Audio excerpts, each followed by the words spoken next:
Are you an enterprise dissatisfied with overpriced analytics software that can't keep up with modern data? If so, then GravWell is the solution for you. GravWell is an unstructured data analytics platform for enterprises who demand total data visibility across their network. GravWell lets your security team go beyond the SIM and fuse data sources to correlate and answer questions you didn't know needed to be asked. Go to gravwell.io/Security Weekly for an unlimited data trial and gain uncompromising visibility today. Elastic Security empowers security teams everywhere to prevent, detect, and respond to threats quickly through a unified solution. And it's free and open, putting you in control. Use Elastic Security to eliminate blind spots by analyzing all of your data, no matter its volume, format, or age. Stop threats at scale with automated threat and anomaly detection, and arm every analyst with fast search and integrated case management. Download or try Elastic SIM for free and experience the benefits of an open security solution backed by world-class security research at securityweekly.com/elastic. Well, welcome back, everyone, to Paul's Security Weekly. Make sure you visit securityweekly.com/webcast. We've got a couple coming up. One with Rapid7, Todd Beardsley. We'll discuss the findings from the National Internet Cloud Exposure Report on August 13th and how to create and run a conference from the geniuses behind Layer 8 and Wild West Hacking Fest. Our next technical training on August 27th will teach you about boot hole, SIG-RED, and SNMP bleed, the best practices to prioritize and remediate now. Or visit securityweekly.com/on-demand for our previously recorded webcasts. I would like to welcome Mr. Jeff Mann, who's with us for this segment. Jeff, welcome. Happy to be here as always, Paul. Very nice. And missing Rhode Island, which is, as we've learned, a lot smaller than even Israel. Right. Yes, it is. Mr. Lee Neely is here with us. Lee, welcome. Great to be here. Looking forward to an interesting conversation. Absolutely. Here with us for this interview is Michael Assraf. He has more than 10 years of experience in the startup world. He's been part of 6 different startups, filling out several positions up to VP of R&D, both on the technical and operations side. In his last position at Atlas, Michael built and managed R&D development. He led the Israeli team of the startup on a daily basis from day one to the release of the product. You can find out more about Michael's company called Vicarious at securityweekly.com/Vicarious. Michael, welcome to the show. Hello, everyone. Hello from the Holy City. It's wonderful to have you on, Michael, and here talking about vulnerabilities and vulnerability management and your take on it, as it's a hot topic here on the show and in many enterprises and businesses across the world that are basically faced with how do I manage all of these vulnerabilities and get rid of them. You've got a unique take on it, which is one of the reasons why I'm excited to have you on. So I'll turn it over to you to kind of give an introduction as to what Vicarious is and what you're working on. Yeah. Thanks, Paul. So, when we started the company, one of my co-founders, Roy, which was on the micro interviews last week, he was a CISO for a big organization in Israel. And he was always telling me about these huge reports that you're getting, like the VA scanning reports. And at the end of the day, like the organizations struggle with few things around this report. And after we started the company, we went to a few customers and we asked them about this report. Like we had one client with 50,000 assets having over 600,000 findings in his report. Like the poor guy was looking at us and like, what the hell should I do with this report? And then when we started bringing down like every one of them, like we started to figure out like which patches they need to install, which configuration changes they need to propagate. He was like telling us like, listen, guys, my IT teams, like the IT department of the organization, are not going to let me patch 90% of the vulnerabilities. Like I can do it. It will cause downtime. It will cause problems with users that some of the software will change. So you have both the stress and the problems around how many vulnerabilities you have. The second thing is that you have the internal conflicts. Like you're always in internal conflicts between the security and the IT. Like IT wants to patch IT doesn't want to patch anything. Security wants to patch everything. And at the end of it, you have tools that can help you solve some parts of the process, but they can't really take everything. And once you will have a product that takes everything, it's probably going to be an orchestrated solution that is going to maybe fix some of the discrepancies and some of the problems along the process. But at the end of the day, it's not a consolidated solution. So even if you're going to patch stuff or something is going to get into the patching cycle and it's going to take like 2-3 months until it's getting patched and then the vulnerability is remediated, even then you're going to run another scan. So you're going to have all the gaps that you have from the previous scan, plus all the new ones, all the new vulnerabilities, all the new patches that have emerged since the last time you did the vulnerability assessment scan. So you're always reactive, and even this reactivity has a huge lag of like 3 to 6 months that you're always running after, one, the vulnerabilities, second, the patches, and the patching cycles inside the organizations. So this is what some of our guiding lines, once we started Vicarious, like we are trying to first consolidate this solution and give tools to help organizations to secure themselves, even if they can't really patch stuff. So it's interesting, Michael. Like, there's 3 challenges, and I've been in this exact position where I've got to find the vulnerabilities. That's step 1. 2, I've got to maybe convince some folks to patch it, right? 3 is I may also have to convince people to remediate it. And maybe steps 2 and 3, I have to do both of those, right? Like, I need to push the patch out, but I also need to maybe update my endpoint, security software. I need to update my configuration somewhere. And so now there's like 2 or 3 different groups that may have to work together to do that. And if I want a cohesive process, as you've described, I have to tie basically 3 or more different products together with some kind of automation to do that, which is difficult.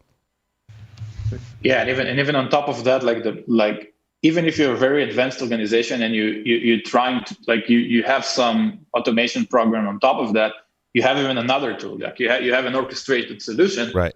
That's supposed to so you have even more tools that you need to handle. So it doesn't necessarily limit the problem. It just create more management overhead.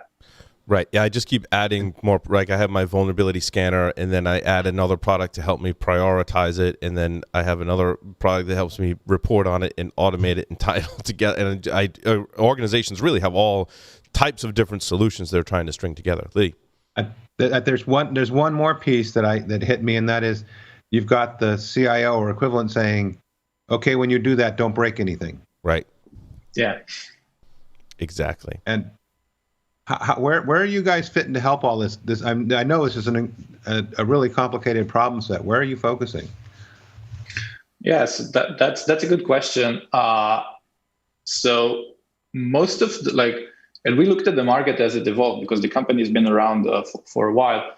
We look at the market as it evolved, and what you have today is products that help you fix one of the problems. Like you have products that will do the vulnerability assessment scan really, really good. You have products that will do the prioritization piece really, really good. Like, they're going to correlate a lot of data and stuff like this. You have really good patch management solutions.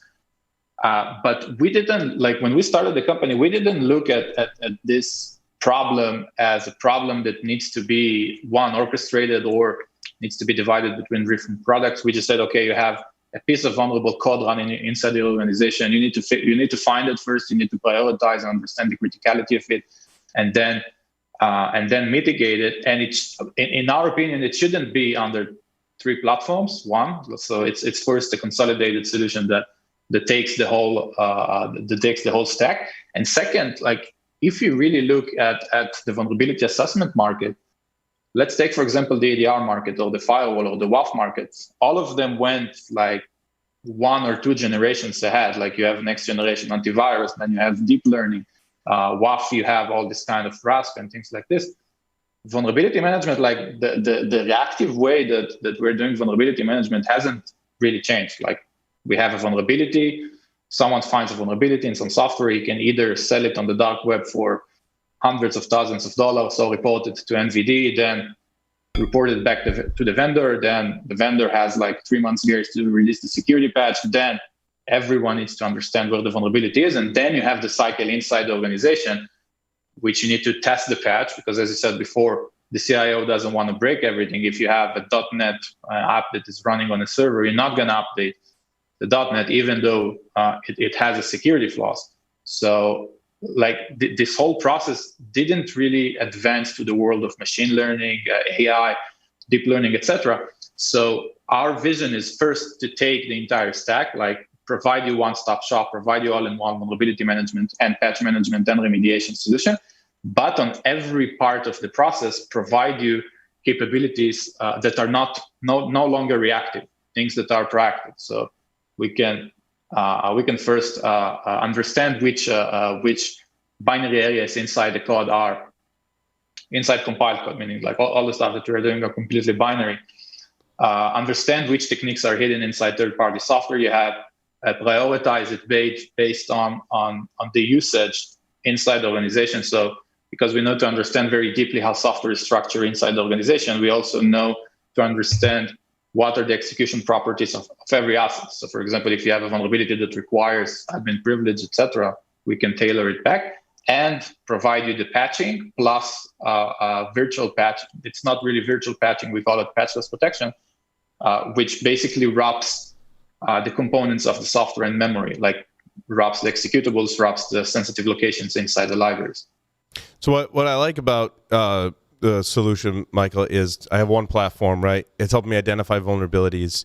It's helping me prioritize those, and it's helping me with the remediation. I can install the patch if I want to, or I can use your technology to basically protect that application. And the intelligence tells me that, hey, there's a vulnerability in, let's say, Firefox, and 80% of your users are using Firefox and they're vulnerable. Like, do you want to just put the protection in there? I'm like, yes, go do that, right? And just kind of simplifying this whole complex problem down to based on usage, risk, and prioritization, and leading right to that remediation without several committee meetings about what patch is going to go out and where it's going to go, right? Yeah, exactly. And I think you're starting to touch the last point, like the last part of our solution. So you like most of the processes today, like most of the incidents response today in the organization can be orchestrated and can be automated using tools like XOR and like former Demiso and stuff like this. Some of the operational labor that involves both IT and security in organization didn't really took this approach. Like we don't really see organizations that will automatically patch 90% of their servers because they're simply afraid. So the fact that we have both this exactly the intelligence that you said, we know to understand where are the critical points inside your infrastructure, and second, we have the patchless capability that allows you to wrap something until you will be able to patch, or if the software is end of life or it's something that was homegrown, you don't have access to the source code, you can just secure it there. We're also adding automation layer on top of everything. So you will be able to define rules like, okay, there is a critical CVE, but there is no patch. Okay, wrap patchless, and once the CVE is out, start with this group computer, test it, see that there are no crash dumps, ask the users if anything has changed in the system, and then move on the patch cycle. It's awesome. So Jeff and then Lee. Jeff, I think you're muted.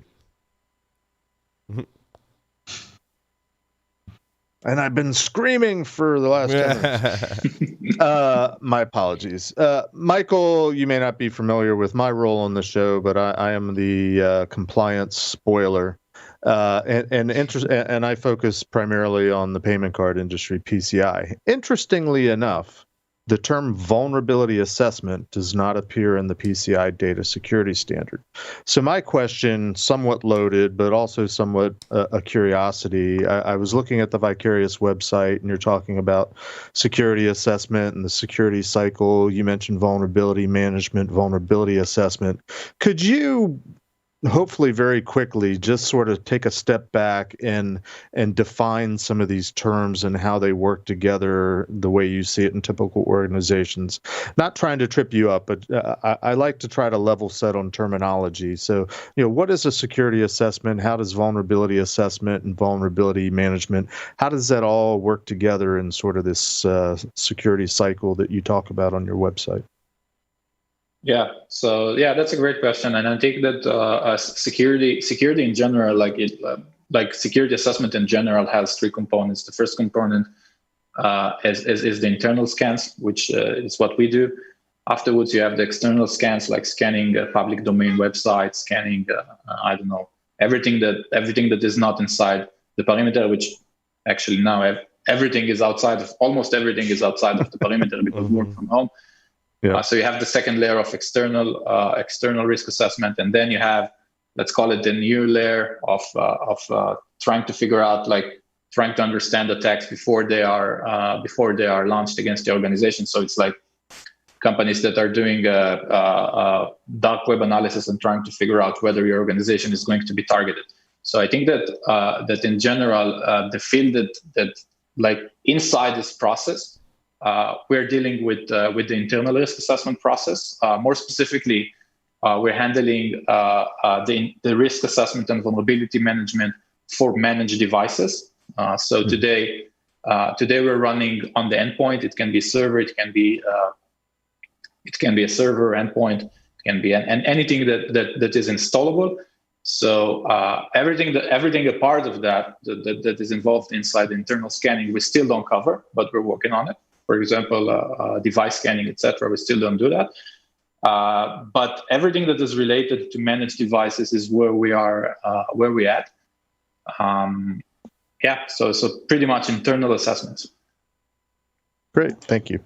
And via, you need an agent on the endpoint, right, to do everything that we talked about. And I think the industry has come around to realizing that if I'm going to put an agent, I want functionality. And I think you've built great functionality because I love, and we're going to get into a lot more technical sessions coming up on future segments about that technology inside that does the protection. We call it patchless, or the terminology I think has some negative connotation with it, but Michael's briefed me on the technology and I'm super excited about it. So stay tuned. We'll dive deep into that in upcoming segments as well. Lee, sorry, you also had a question. So, it's all good. So what I actually wanted to check, as I was listening to Michael describe what he was doing, I felt like he's going to empower an organization to go from, patch all the things to being much more surgical and focused on dealing with the underlying issue and either patching or mitigating, as he's describing, wrapping objects to keep to protect them from being exploited. And it felt like the net effect I could take an organization and raise their maturity in terms of keeping their stuff secure. Am I off the deep end here, or is that kind of where you are? Yeah, so that's like the company tagline is patch-less vulnerability management. And patchless for us means two things. First, we're going to help you patch wherever it will affect your cyber hygiene, your cyber risk posture in the best way, and we're going to do it with extremely advanced prioritization tools. So everywhere it's really, really critical for you to patch, we're going to tell you and we're going to do it for you. And wherever you can do it, or it's less critical for now, just wrap our patchless piece, and you can still be secure until the point you will be ready to patch. So yeah, that's exactly where we're at, and I think that Matt also described it in a pretty good way a few weeks ago when we talked. So I think that by now, like, you have a pretty established $6 billion market called vulnerability assessment, but I think that, like, a lot of the vendors in the vulnerability assessment market understand that if you already have an agent, the expectation from you is always on the rise. So they're also adding capabilities like patch management. So the world is starting to shift from vulnerability assessment and vulnerability discovery to vulnerability remediation and vulnerability prioritization, because companies are tired that vendors coming to them and tell them how shitty their cyber risk posture is. They want something to help them with that.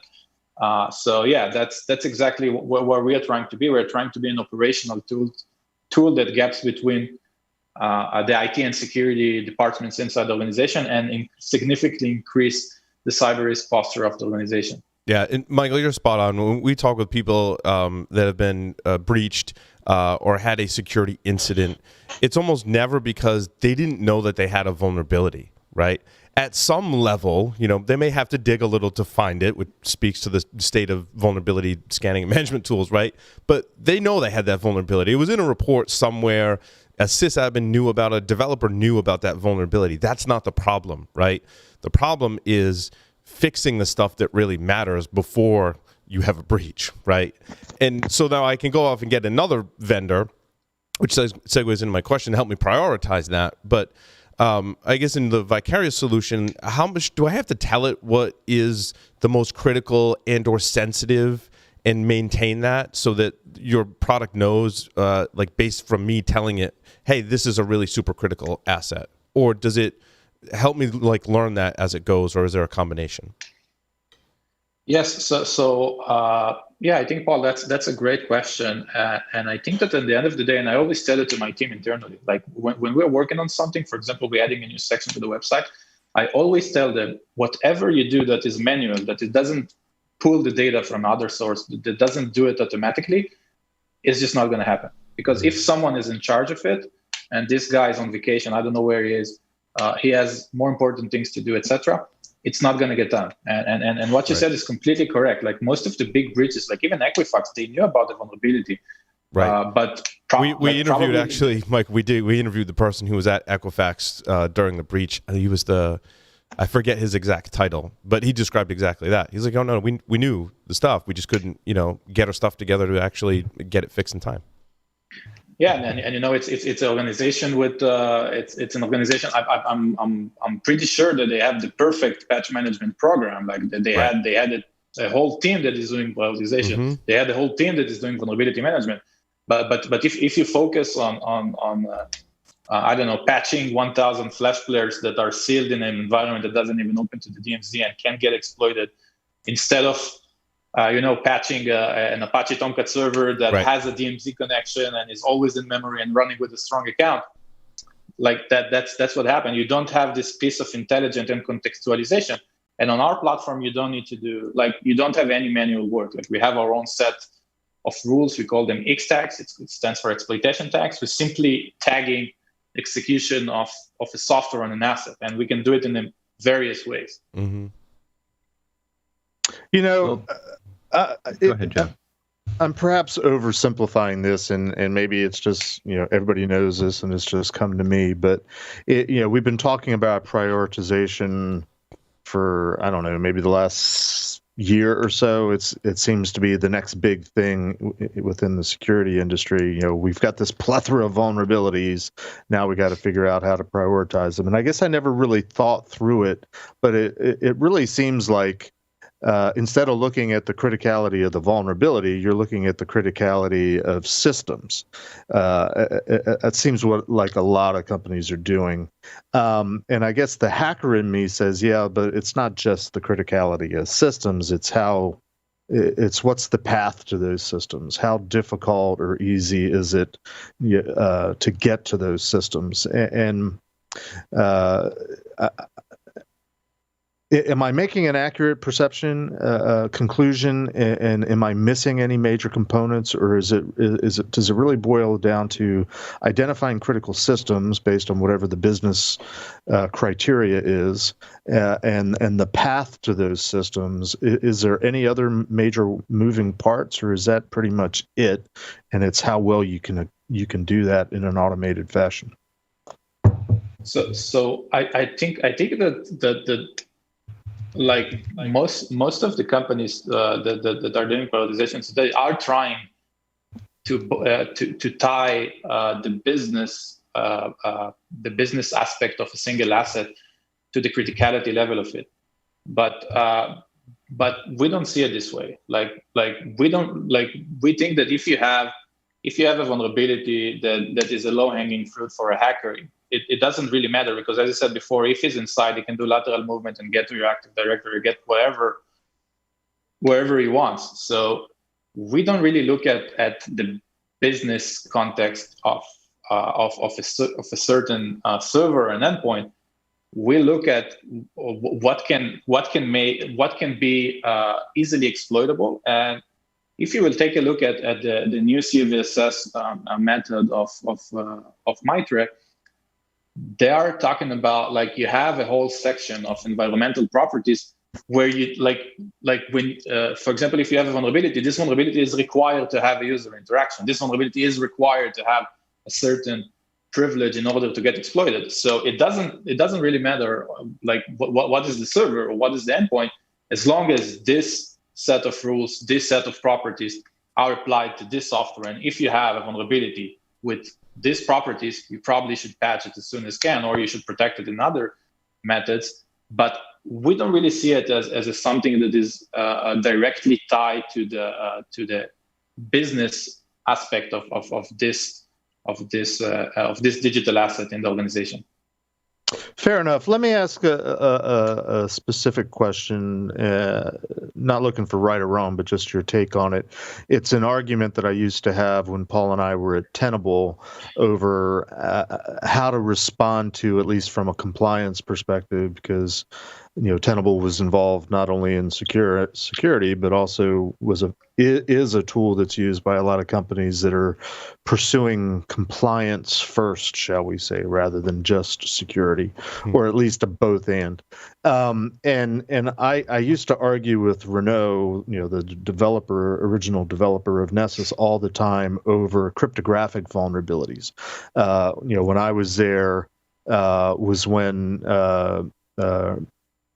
SSL and TLS was coming under the gun, and it was a big deal for the PCI data security standard. They had to reissue a version of their security standard based on very recent, hot off the presses discoveries about cryptographic vulnerabilities associated with SSL, and then early versions of TLS, which wasn't technically new, because NIST is the sort of governing authority over the cryptographic vulnerabilities, or whether an cryptographic algorithm can still be used or not, or what key length, or so on and so forth. They'd made announcements a while ago.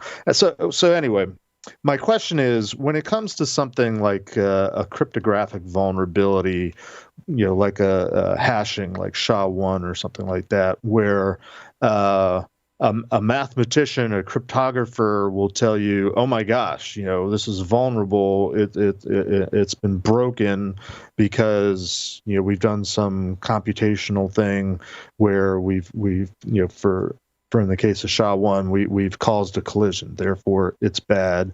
The cryptographic vulnerabilities associated with SSL and TLS had to do with lots of math and having the ability to crunch a lot of numbers to produce. This was Renaud's position. I didn't completely disagree with him. Very little fruit for the effort. Very little payoff. You'd have to put all sorts of computational time in to get maybe one, payload, one data set, which in a PCI context might be one credit card. Is it even worthwhile?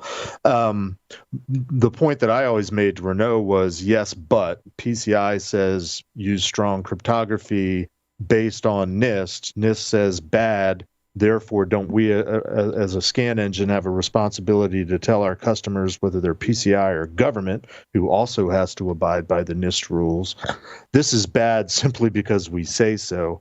But at the end of the day, I agreed with Renaud in that, but the cryptography, the math involved, the number crunching, and the payload, the payout is often, it's a little bit hypothetical. Nobody's really doing this. There's other ways to get to the data. Is the juice worth the squeeze? Yeah, pretty much. And so a long-winded question, but basically it's, how do you guys, what's your guys' take on the types of vulnerabilities that are, more theoretical in nature, which are often cryptographic in nature, but not all the time. But a lot of planets have to be in alignment. A lot of conditions have to be just so. How much do you take that into consideration in terms of risk prioritization? Yeah. So a lot of times when I'm being asked about exactly similar questions to what you said, I think we should take it to the world of medicine. Like in the world of medicine, you have the traditional medicine, and traditional medicine you have symptoms. Okay, so every time we saw the symptoms, we provided the same treatment. Then you have personalized medicine, which involved DNA in this process, and said, okay, this guy has a certain DNA characteristics that might imply that in the future he's going to have a certain disease, and also the treatment is going to be according to his DNA. Okay, so you both have the symptoms and the treatment, both personalized for the patient. And lastly, you have, which is the most recent one. Lastly, you have the predictive medicine, and which said something pretty dramatic and drastic. It says we're not going to wait until you're going to have a certain illness or a certain disease. We're going to understand what is the likelihood of something getting, like some person getting a certain disease, and then we're going to take proactive measures in order to reduce the chances of him getting this disease in the future. And I think it flips back to what you said. The NIST PCI, it's like the generic symptoms that they tell you. Listen, you have this symptoms. You have to take this medicine. That's it. You need to do that.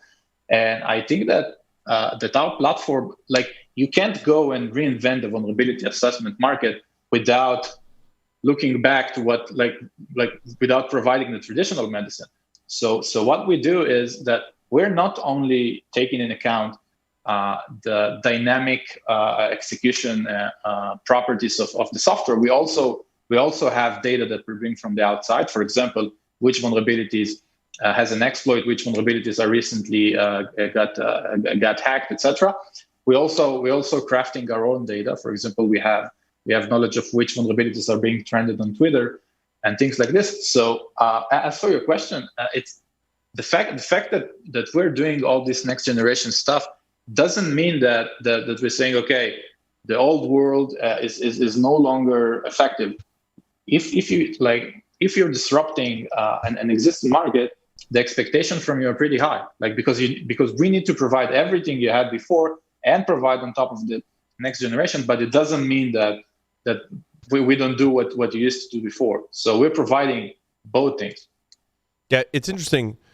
In Stuxnet, there was an MD5 hash collision vulnerability that led to the creation of a code signing certificate. Was that the story? I don't remember all the exact details, but the vulnerabilities that some of what you described, Jeff, were actually used in Stuxnet. So I guess, Right. Michael, the question is, when you're prioritizing my vulnerabilities, do I need to tell you that I'm worried about nation-state attacks? Are you making the decision that I should be worried about nation-state attacks? Does that play into priority? Because these attacks do happen, but I think they're a lot more rare than the Apache Tomcat vulnerability, for example, right?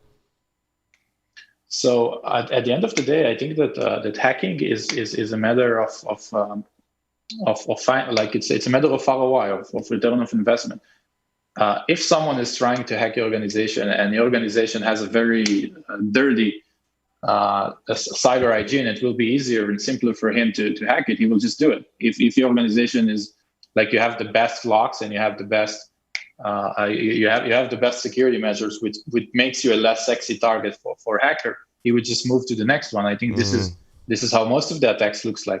In cases of state-sponsored attacks and things like this, in Stuxnet, for example, the operation was so complex, and it didn't only involve like technical stuff. It also involved third-party vendors and bring in the system when it's already has some flaws inside.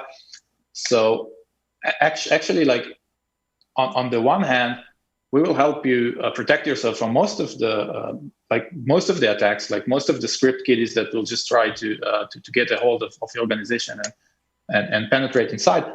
But because we're doing all this binary analysis and third-party software vulnerability prediction, we can also help you understand what threats are inside software you have based on previous techniques. So, for example, if we saw a certain technique previously, for example, what you said before, and we know to characterize, how the abused API or abused memory space looked like, we will also be able to look for dissimilar targets, so-called, in other software. So we will Gotcha. provide you the cyber hygiene that will keep you safe from the script kiddies. But on top of that, we also provide you a super intelligent and next generation capabilities that will help you understand what is the risk in third-party software even before it's getting hacked. So.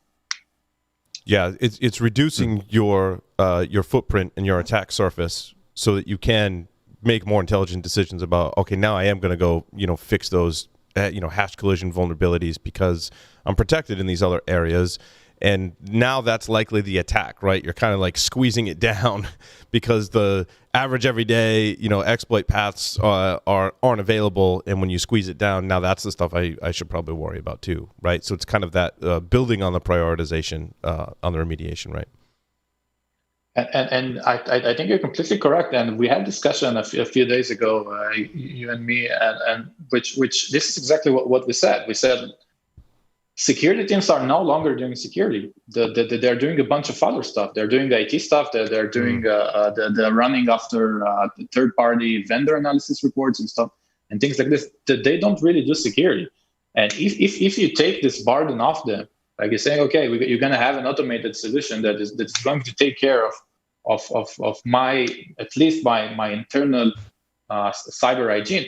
They can focus on other stuff. Like they can focus exactly on what you said. They can focus on, okay, we have this software that we bought from a third-party vendor that I don't know anything about it, but I have this company Vicarious that can provide me a risk analysis report. So I'm gonna start checking this third-party vendor, and if he has components inside his binary software that seems suspicious to me, I'm gonna ask questions.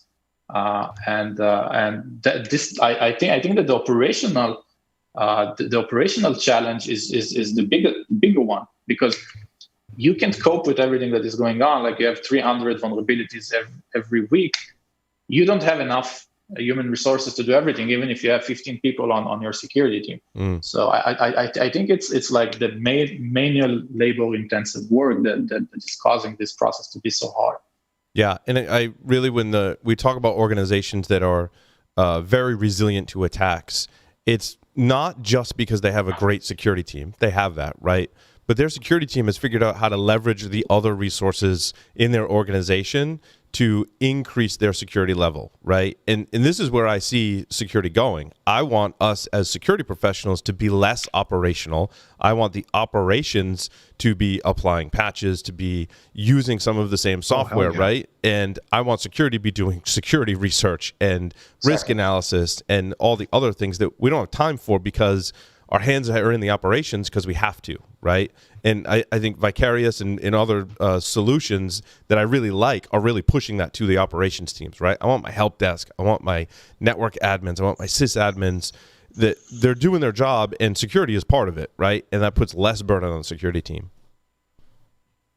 So yeah, I'm sitting... Go ahead, Lee. So what I was thinking is I'm like trying to build a mental wiring diagram of what you're offering. I love the idea of a operational group taking care of the patches.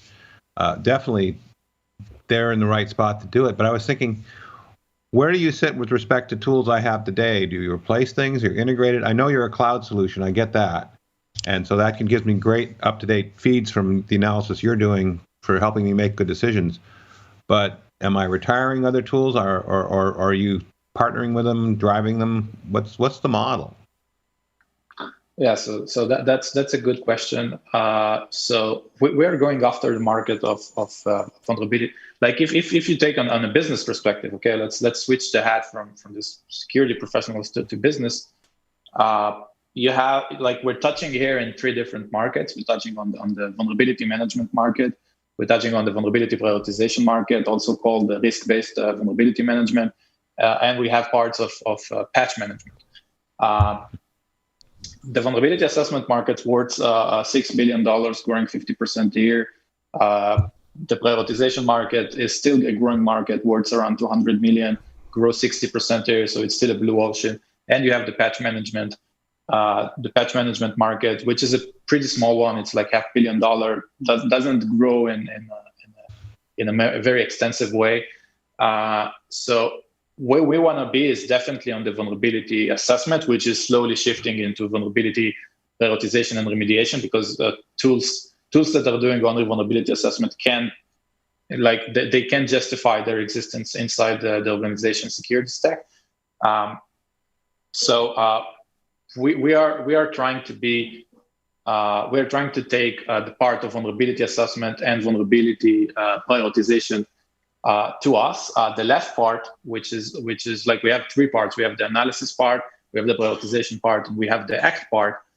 The act part, so we have patching capabilities, like we have full patch management capabilities inside our agent. We have the patch list, but we see much more things that are being added there. So along the way, we will definitely add more integrations to the left part, the part of the act. But for the analysis and the prioritization, this is our holy grail. Like, this is where we are, and afterwards we will add more and more integration that will help you remediate stuff. Awesome. So, as you mentioned, your agent, what platforms are you on today?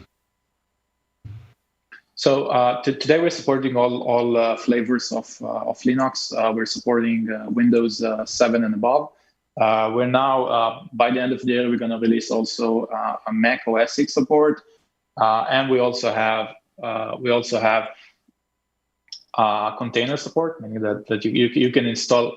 Like, we have pre-built, we have a build for Docker containers for the OS level. So we are trying to first cover everything that is managed, and afterwards go to the device scanning and the network scanning part. Cool. Michael, you have some free resources on your website. Have you made those public? Can you talk about those?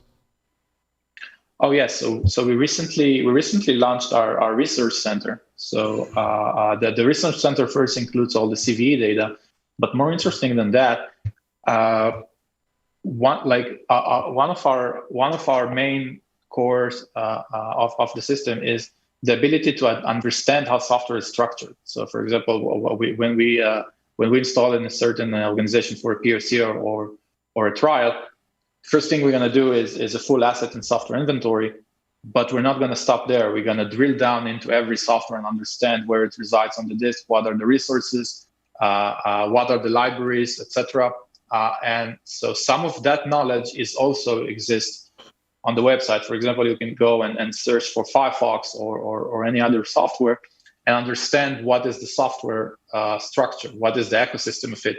And this also draws out in a pretty good way the way we do our protection, because once you have the context of what is a software, it's much more easier to protect it, because at the end of the day, we're not trying to, we're not an EDR or an EPP solution which try to find all the bad guys on the computer. We're saying something that is pretty different. We're trying to understand what is the structure of the app, and once we have the structure, then we're going to wrap around it our memory defense protection.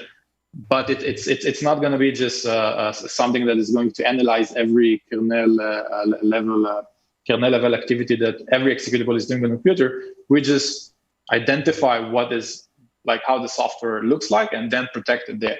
So the website gives you a glance of how we do that, and shows you like different structure of software that we collected and analyzed. Outstanding. Jeff Lee, more questions for Michael? Oh, Jeff, did not you have questions? Well, it was more of an observation. I think it's fascinating that more and more people are coming to the conclusion that certain functions that we traditionally lumped under the category of security are really not security by essence. They're really just the job of IT operations and other groups. I find it fascinating that you've picked up on that. I gave a talk a couple years ago that, based on the basic risk equation, asked the question, all this stuff that, 90% of this industry, which is vulnerability based, fits into a specific variable within a risk equation, and security is another separate element or variable in the equation. So how can they be the same thing if they're completely different? Maybe a little bit too esoteric, but you kind of fleshed it out a little bit, which I agree with. I think the irony or the conflict comes into play where